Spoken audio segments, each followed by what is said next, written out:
yo todavía tengo la ilusión de que José Luis Espert nos mejore la imagen que vamos dando de la administración del país, porque realmente es horrible, ¿no? Me parece que... ¿Usted la va a mejorar, esa impresión?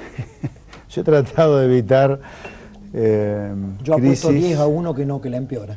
Yo, digamos, desde mi humilde lugar de pensador de todo esto, hice todo lo posible para evitar el 2001, y también durante los últimos 10 años fui muy crítico de todo lo que se estaba haciendo, así que mi granito de arena para evitar que esto pasara lo puse, pero... Bueno, el kirchnerismo logró su pensamiento único en la última década, digamos. Gente como yo empieza a aparecer... Explica un poco, hubo un pensamiento único en definitiva. En la última década sí, sin duda, sí, sin duda. Es más, yo creo que el kirchnerismo desde ese punto de vista es mucho más fascista que el menemismo, digamos, ¿no? Dentro de la variante peronista, que de por sí el peronismo es fascista, la variante kirchnerista ha sido más fascista que el menemismo todavía. Vamos, es digamos... Decir, más maligna, quiere decir usted. Sí, claro, bueno, sí, maligna, sí, sí. Yo creo que el kirchnerismo es el mal, le diría, políticamente hablando. Yo no viví una cosa peor que esta política hablando, digamos, el peronismo, de Perón yo no había llegado a este mundo todavía, lo sufrieron mis padres y mis abuelos, pero esto yo nunca lo vi, mucho menos en democracia. Ahora, volviendo al punto de la mesa anterior y un poco lo que ustedes querían conversar conmigo, yo diría... Admito que hay que hacer una gran tarea de docencia acá, porque del lado de la política, entre ignorantes y caraduras, al sector privado nos están pasando el trapo, digamos, ¿no? Acá no hay deuda, ni alta inflación, perdón, no hay buitres, ni alta inflación sin deuda. Es una primera cosa que hay que tener claro. Digamos, no hay deuda sin déficit, y no hay déficit sin exceso de gasto público, que todos estos señores que estuvieron en la mesa anterior son los que lo fijan todos los años en el Congreso. Así que no hay ni alta inflación ni buitres sin deuda. No hay deuda sin déficit y no hay déficit sin exceso de gasto público. ¿Y quiénes son los que deciden cuánto se gasta en el país todos los años? Señores como los que estuvieron recién. Por lo tanto, a mí escuchar a Espino Solana de hablar de la consecuencia del exceso de gasto público, que es la deuda, y no de la causa, que es el exceso de gasto público, me parece una cosa, o una tomada de pelo, o la verdad que la ignorancia de nuestra clase política es supina. Entonces es una primera cosa que tenemos que tener claro nosotros. Y ahora, yo voy a mostrar un gráfico. En el último medio siglo, la línea azul, en el último medio siglo, la línea azul ha estado siempre abajo del número 0. ¿Eso qué significa? Que Argentina hace medio siglo que vive con déficit fiscal. Hace medio siglo que Argentina tiene un Estado que gasta mucho más que lo que recauda. La línea, perdón, el horizonte... Hacia abajo es déficit. Es déficit, hacia arriba es superávit. Los únicos 4 años superávit fueron con Néstor Kirchner, 2003, 2004, 2005 y 2006, por el impuestazo que fue el impuesto al cheque que se empezó a recaudar en 2003 y por las retenciones.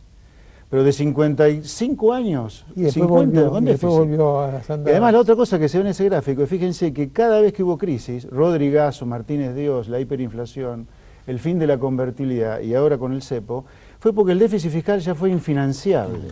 Entonces acá si no ponemos claro que el problema está en una sociedad indigna en algún lugar y con serias falencias culturales, y una clase política impresentable que vive poniendo el Estado argentino medio siglo continuado en déficit, mire, vamos a discutir buitres toda la vida y vamos a discutir inflación alta toda la vida. Ahora, José Luis, ya que sos tan taxativo y categórico, por acá comienzan a pasar los candidatos a 2015, sus asesores, y me da la sensación, creo que en radio lo hemos hablado, de que empieza a generarse un síndrome López-Murphy. ¿Se acuerda que lo hablábamos el otro día? ¿Cuál es el síndrome López-Murphy? Que si un asesor económico o un político llega a decir de acá a las elecciones que hay que bajar el gasto público, ese va condenado directamente al ostracimo. Bueno, por lo tanto, sí. por lo tanto, vos le preguntás, y dice, no, le digo, ¿qué Estado es el que está proponiendo para 2015? ¿Qué se hace con el gasto público? ¿Qué se hace con los subsidios? Dice, no. Gasto público, un Estado que gaste lo necesario, un Estado eficiente. Nadie dice, hay subsidios y de vuelta, porque se ve que tienen terror a que los peguen, a que quieren sacar la asignación universal por hijo y todos aquellos subsidios paliativos que le han permitido a tanta gente subsistir en la pobreza o en la indigencia. Subsistir, nunca sacarlos. Entonces, de eso no se habla. De bajar el gasto público, me da la sensación que de acá a 2015 no se va a hablar. Bueno, pero en eso hay que tener claro, acá estamos en una lucha desigual. Un sector privado compuesto por 25 millones de personas que no tiene ninguna capacidad de lobby para defender sus intereses, el sector privado competitivo particularmente, y luego una clase política que funciona como una corporación y le hace creer a una sociedad, parte indigna y parte con falencias culturales, que el gasto público no se puede tocar. Acá hay despidos en el sector privado hoy. Sí, claro. Ahora, ¿por qué no vamos a despedir empleados públicos, digo yo? Si hay despido en el sector privado, ¿por qué el empleado público vale más que el empleado privado? Porque te dicen que el Estado es el enfermero que va recogiendo los heridos y las víctimas que va dejando el sector privado. Yo los he visto desfilar, porque yo los veo a ustedes. Yo he visto desfilar a muchos de los asesores de los candidatos para 2015, pero son parte del problema. ¿Cómo no te van a defender el no baja de gasto público? Pero podemos hacer la lista de todos los que han estado acá. Todos viven de una fantasía que es el gasto público. Mejor dicho... Bueno, de la fantasía. Sí. Si Pino Solana encuentra corrupción en la deuda pública, pero la corrupción que va a encontrar en el gasto público, que es 8 veces lo que se coloca de... Perdón, a ver, el déficit fiscal hoy es de 200.000 millones de pesos. El gasto público es de 1.600.000.000, 8 veces más grande. Billones. Si hay corrupción en el financiamiento del déficit, que es la deuda, ¿cuánta corrupción hay en el gasto público que es 8 veces más grande? 8 veces más grande. Entonces nos ponemos el foco en la consecuencia del gasto y no en el gasto. El problema es el gasto público, pero incluso yo iría más allá todavía. ¿Por qué esta sociedad hace 50 años que se está incendiando de la mano del gasto público? Esto no es un invento mío, es estadística, esto está construido a partir de datos del Ministerio de Economía, es simplemente ponerle un poco de colores, esto es oficial.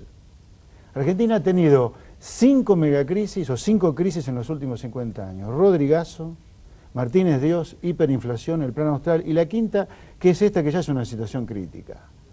Todas han sido consecuencia de que un día se quebró el financiamiento de los déficits fiscales. Y vamos a poner el problema en el déficit, no en el gasto. Y otra cosa, ahora, ¿por qué esta sociedad está enferma de gastos maníacos? Porque tiene un profundo rechazo, espero poder ser claro en esto, a vivir conectado y comerciando con el mundo. Si usted vive comerciando con el mundo, se mata por venderle cosas al mundo, en lugar de vivir protegiéndose, no tiene necesidad de tener una bomba cebando acá permanentemente para que la demanda interna crezca. Ahora, si usted se cierra al mundo, llega un momento que no puede sustituir más del 100% de la producción importada. Entonces, ¿cómo hace para crecer? Meta déficit financiado con emisión o con deuda pública. Entonces, en algún lugar, la consecuencia de tener esto es la consecuencia de nuestro rechazo al amor por el libre comercio. Déjame que has puesto... Nosotros matamos al agro, al petróleo, al turismo, sí, para defender una industria sustitutiva trucha de importaciones vía el aumento de la demanda interna, vía el déficit fiscal. Ahora, ¿quiénes han estado detrás de esto? Porque alguien se benefició. Yo a esta altura, a ver, nombres le puedo dar una lista gigante de nombres, que yo sé, digamos, que se han visto beneficiados de esto. Pero no sé si es el punto. A mí me interesa discutir más temas conceptuales y profundos, porque a mí ya me lacera la decadencia. José Luis, esta semana... Acá hay una sociedad y el sector privado que tiene poder de lobby. Queremos compartir con vos y con los televidentes lo que fue una de las tantas y diarias, cotidianas conferencias del jefe de gabinete Capitanich. Sí. La tendencia esta semana, corregime, fue: nos abrazamos a China, al futuro banco de los BRICS, y al presidente que nos vino a solucionar todos los problemas porque van a llover dólares otra vez, y entonces podemos repudiar, no ya a los buitres, porque Mariano, lo que pasó esta semana es que no solo repudiamos a los buitres, el jefe de gabinete, en nombre del gobierno, dijo que el Banco Mundial y el Banco Interamericano de Desarrollo eran agentes extorsionadores de los países desarrollados. Sí. Inmediatamente lo consulté a 3 gobernadores. 3 gobernadores de provincia dijeron: pero si los únicos que nos están financiando algunas obras son estos bancos. Vamos a escucharlo a Capitanich y después te pido tu opinión sobre esto.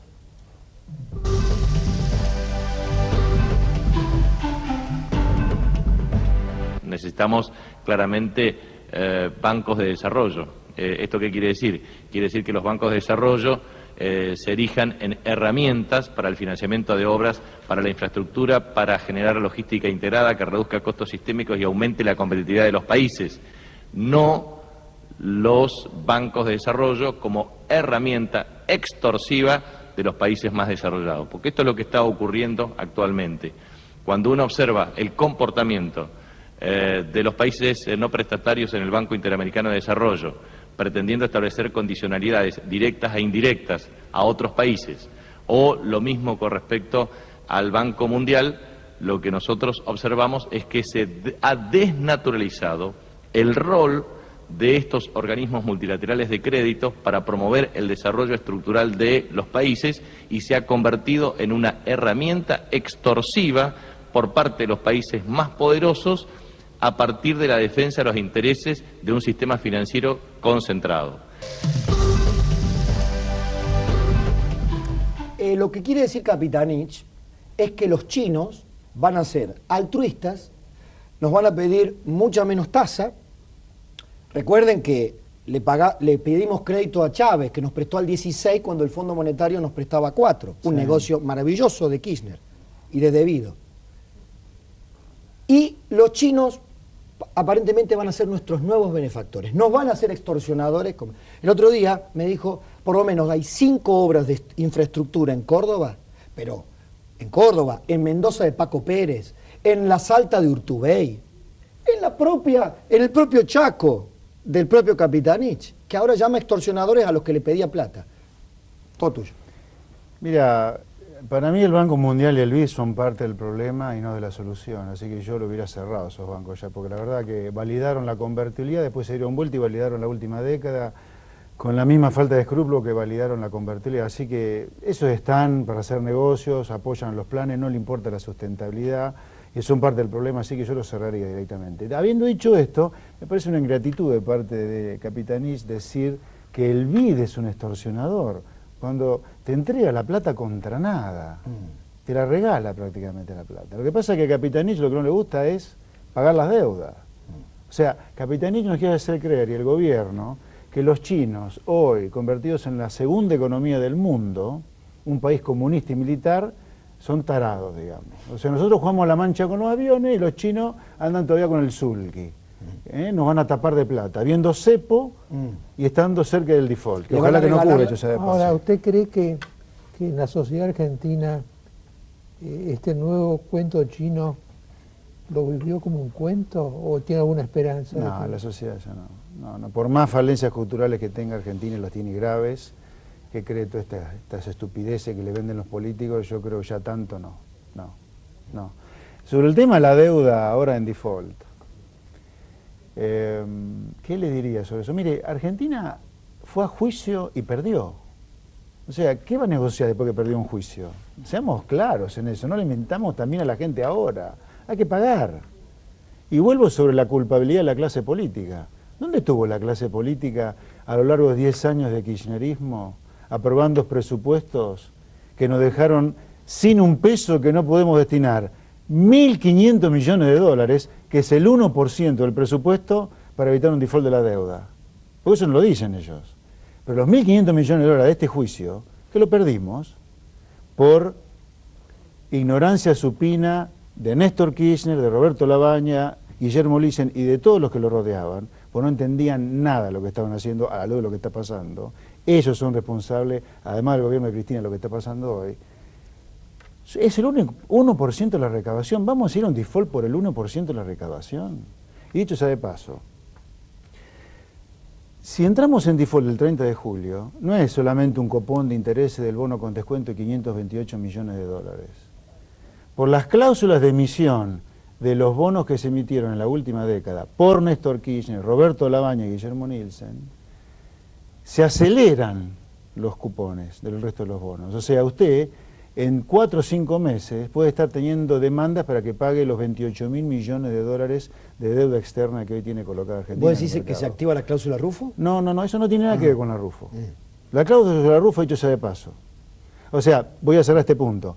Uno se defaultea el 30 de julio 530 millones de dólares o 500 millones de dólares, antes de fin de año o en un año como mucho, hay 28.000 golpeando de la puerta porque se aceleran los cupones. Créditos. Por las cláusulas de aceleración y cross default de la deuda emitida 2005-2010. Los famosos CDs. Ahora, vamos a la cláusula Rufo. La cláusula Rufo, que es que uno Si voluntariamente le mejora a los que no aceptaron los canjes el pago de la deuda, los que aceptaron tienen derecho a pedirlo. Pero acá usted no está mejorando voluntariamente nada, está acatando un fallo. O sea, acá no hay ninguna chance que se dispare la cláusula Rufo, o es bajísima, mejor dicho. Por lo tanto, como es bajísima la probabilidad que se dispare la cláusula Rufo, es mentira que el gobierno, por más que lo diga, no quiere pagar la deuda porque se dispara la cláusula Rufo, porque la probabilidad de que se dispare es bajísima. ¿Por qué no quiere pagar la deuda? Porque le quieren imponer a los que no aceptaron los canjes. Porque este gobierno es un gobierno de fascistas, en ese sentido. No tolera el libre albedrío. Fíjate vos, yo lo sigo mucho quedado a Capitanich. Me desayuno todas las mañanas con el señor. Bueno, Capitanich dice... Te digo que se te nota en el rostro. Yo cambiaría de desayuno. Sí, yo, está bien. Pero mira, no, déjame, el señor dice todas las mañanas el canje voluntario que no aceptan los que no aceptaron los canjes. Entonces, ¿qué tiene voluntario el canje 2005-2010? Si lo plantea en su término. Lo que quiere el gobierno hasta ahora, ojalá que antes del 30 de julio cambie, es imponerle a los que no aceptaron los canjes de deuda. Porque no hay chance de la cláusula Rufo. Ahora vamos al 30 de julio, digamos. Acá, otra cosa con la cual el gobierno miente, y muchos analistas o mienten o son ignorantes. El no innovar, el famoso STEI, no lo puede pedir Argentina. O si lo pide Argentina, va a rebotar como pelota de trapo hoy. Que además no lo presentó el STEI. El STEI se presenta con un recurso técnico llamado el Motion. STEI es ese paraguas para que, no te vengan a sacar la plata. Para que no te embarguen. El STEI se presenta a través de una Motion, que es un tema muy técnico. Argentina lo que hizo fue una presentación hablando de pececito de colores ante Griesa. Griesa le dijo en la audiencia al abogado argentino, dijo, usted es un buen abogado, ¿cómo me va a presentar esto como un pedido de no innovar o de STEI? O sea, Argentina no presentó en los hechos un no innovar todavía, porque Griesa se le rió en la cara. Y además Argentina no lo puede pedir el STEI, aunque lo pida, no lo puede pedir. Porque el STEI se hizo, no el STEI, las cautelares a las cuales Argentina quiere que se le haga un STEI, el no innovar, fueron a favor de los que ganaron el juicio. Entonces el juez no va a levantar las cautelares, o sea, instalar el STEI así porque sí. Argentina, para poder lograr el no innovar de Griesa, o paga, que en realidad es como no tener que pedirlo, o llega a un acuerdo con los holdouts y van juntos de la mano y le dicen a Griesa, estamos de acuerdo, restablezco el no innovar. José Luis, antes del cierre, sí. Estos técnicos, lo has expresado, la economía real está absolutamente afectada. Cito, Mendoza, los empresarios mendocinos dicen se destruyeron 8.000 puestos de trabajo en un año. Córdoba puede pasar otro tanto. El gobierno, el Ministerio de Economía, enfocado en qué hace con los buitres, con el default administrado, estratégico o táctico. Sí. Y la inflación y la economía real del sector privado. 30 segundos antes de meterme en tu pregunta de lo anterior, al tema de buitres. El gobierno de Néstor Kirchner y los técnicos que tenía Néstor Kirchner, Labaña y Nielsen, no sé por qué, de manera deliberada ignoraron la letra de los contratos firmados durante los 90 cuando hicieron el canje 2005. Por eso terminamos perdiendo el juicio. Porque por más que guitarriemos acá con la deuda, con que nos prestaron, con los buitres, uno firma contrato de deuda y firmó contrato de deuda. Y vos tenés que respetar la letra del contrato. Norteamericana, Jurisdicción norteamericana, que no podías establecer diferencias entre dos tipos de acreedores con la grosería de la ley Cerrojo que votó todos los ángulos del Congreso. Desconociendo la letra del contrato de los 90 que decían que para hacer un canje exitoso era 100%, es que no 93%. No lo ignoraron, era la única manera tal vez de hacerte mínimamente creíble o aceptable. Pero así es que andamos hace medio siglo incendiándonos cada 2 por 3. Yo dudo que lo hayan ignorado. Es muy grosero no darte cuenta que un contrato dice 100 y vos decís que con 93 ya es exitoso el canje. No, es 100, 93 no, 100.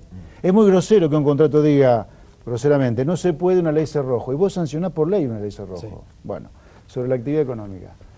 Mira, la economía está en recesión y con una inflación altísima que no baja. Claro, esto quizás se notaba menos cuando no había tanta recesión. Claro.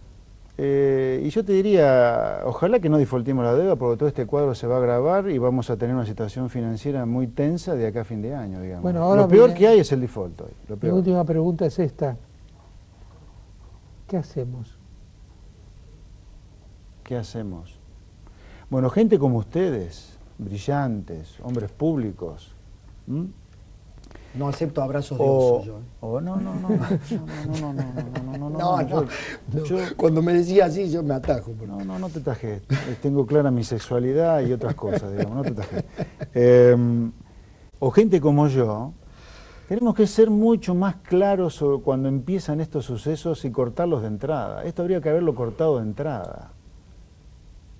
Ir a negociar un canje de deuda, por ejemplo, con el cuchillo en la boca como hizo Kirchner y todo el equipo de La Baña, es una cosa ridícula. Pero a mí me consta, a mí se me reían en la cara cuando después que lo escuchaban a Néstor Kirchner. No es fácil ir a contradiscurso. No es fácil ir a contradiscurso. Ya que me pregunta el rol del periodismo, el rol del periodismo es parte de la élite que gobierna. Ahora, gente como a mí, o como a otros, mucho mejores que yo, como Roberto Kachanowski, Monteverde, Daniel Artana, López Murphy, estuvimos desaparecidos una década, aparecemos ahora otra vez, porque claro, se produjo todo lo que decíamos durante esta década. Ahora, antes no aparecíamos. Ahora, claro, aparecemos cuando ya está, el muerto está muerto. O sea, ¿qué le digo a la élite, a la parte de la élite gobernante, que es el periodismo? Un poco más de dignidad, digamos, como general.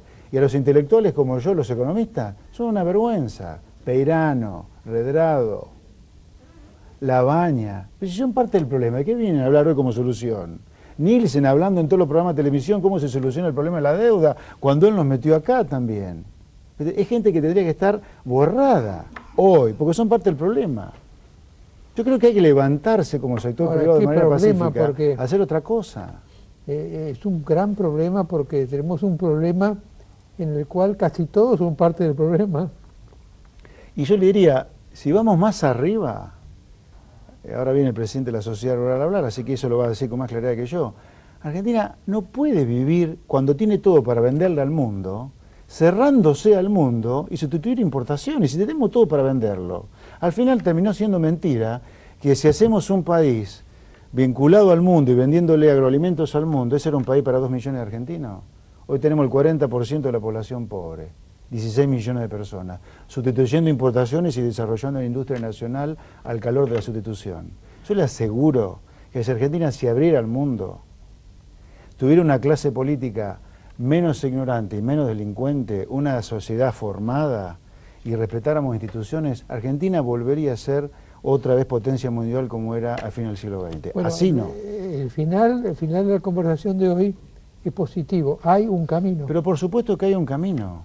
Pero el camino es difícil. Pero el camino es libre comercio, instituciones, educación, impuestos bajísimos para que la gente disponga de su ingreso como quiere. Eso es lo que hay que hacer. Yo diría esto, pero si usted, a ver, Mariano, si usted me... Ese es el camino. Hay un camino. Es pedregoso, complicado, empinado. El cambio cultural lleva mucho trabajo de todos, incluidos nosotros. No, y la élite que gobierna, bueno, por eso, este cambio no le interesa, el tema obviamente. Es, ¿lo queremos transitar? Esto es como siempre. Yo sí lo quiero transitar. Mariano, sí. es como dice el médico. ¿Viste? Le dice, el buen médico le dice, mire, usted va a tener que hacer esto. Pero, esto. A ver, y a lo mejor se salva. Pablo, y viene el otro, usted ha dado ese ejemplo, y viene el otro y dice, no, quédate tranquilo, que de esta salimos fácil. Ese ejemplo está en la contradicción que plantea Platón entre el orador y el experto. Pero yo no sé cómo no nos cansamos de discutir siempre lo mismo. Hace medio siglo que hablamos de la deuda externa, de la inflación. La causa de eso es que tenemos que cambiar la cabeza. Argentina está para venderle al mundo cosas, no para protegerse lo que viene de afuera. Es como haber armado una empresa y no querer venderle lo que tenemos acá. Gracias, señor. Bueno, yo creo que por ahí hay un camino. Sin duda. Muchas gracias, Esper. Por nada, un placer. Gracias, José Luis. Ya llegan los hombres del campo. No, antes, don Jerónimo, el Momo Venegas.